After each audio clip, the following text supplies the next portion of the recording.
शंकराचार्य के सवालों का मिल गया जवाब। मोदी के हाथ है, क्यों जरूरी है राम मंदिर का उद्घाटन? 5 पॉइंट में समझिए। जाति, पद और सियासत पर सवाल उठाने वाले नहीं जानते होंगे राम मंदिर की प्राण प्रतिष्ठा से जुड़ी ये 5 अनोखी बातें। क्या यशोदाबेन को मिला है अयोध्या आने का न्योता? बिना पत्नी मोदी कैसे कर सकते हैं इतना बड़ा अनुष्ठान?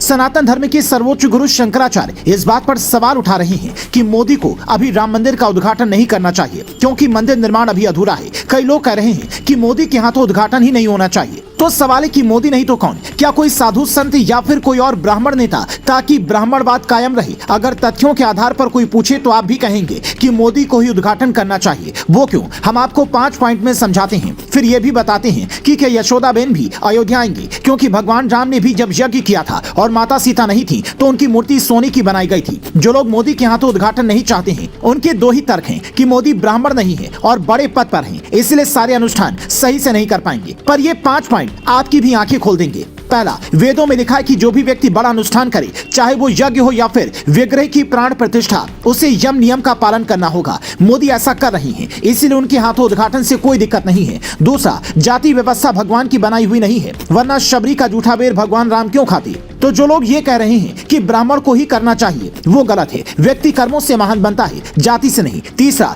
मोदी के हाथों उद्घाटन इसलिए भी जरूरी है ताकि देश दुनिया के दिग्गज ये सीख सकें कि बड़े पद पर रहने के बावजूद भी धर्म को कैसे निभाना है, राजधर्म और धर्म को कैसे साथ लेकर चलना है। चौथा, भगवान राम पूरे देश और दुनिया के पूज्य हैं। अब देश का सबसे बड़ा पद राष्ट्रपति का है, लेकिन वो संवैधानिक प्रमुख हैं। ऐसे में पीएम का पद बड़ा है, तो पीएम से भी बड़ा यजमान कौन हो सकता है? पांचवा, मुख्य यजमान अनिल मिश्रा और उनकी पत्नी है। मोदी प्रतीकात्मक यजमान है। ऐसा कहने वालों को मुख्य अर्चक ने साफ कहा कि अफवाह न फैलाएं, यानी साधु संतों ने भी मोदी के हाथों उद्घाटन को सही माना है। अब यहाँ पर एक सवाल ये भी है कि अगर साधु संत सही मान रहे हैं तो फिर चारों शंकराचार्य क्यों सवाल उठा रहे हैं? तो इसकी सच्चाई भी समझ लीजिए। चारों में से 2 शंकराचार्य ने कह दिया है कि हमें कोई दिक्कत नहीं, जब अनुष्ठान शुरू हो गया है तो उस पर बात करने का कोई मतलब नहीं है। जबकि स्वामी निश्चलानंद सरस्वती जो ये कह रहे हैं कि मोदी उद्घाटन करेंगे तो मैं क्या ताली बजाऊंगा, तो उनकी संघ और भाजपा से पुरानी जार है, इसीलिए वो सवाल उठाने को बेकरार है। मतलब सब कुछ पानी की तरह साफ है। अगर कुछ साफ नहीं है तो वो ये कि यशोदाबेन को भी अयोध्या आने का न्योता दिया गया है। शास्त्र ये कहते हैं कि जिस भी व्यक्ति की शादी हो गई हो वो अपनी पत्नी के साथ कोई अनुष्ठान करेगा तो उसे पूरा माना जाएगा। खुद भगवान का नाम भी राधा कृष्ण, सीताराम और गौरी शंकर के रूप में लिया जाता है।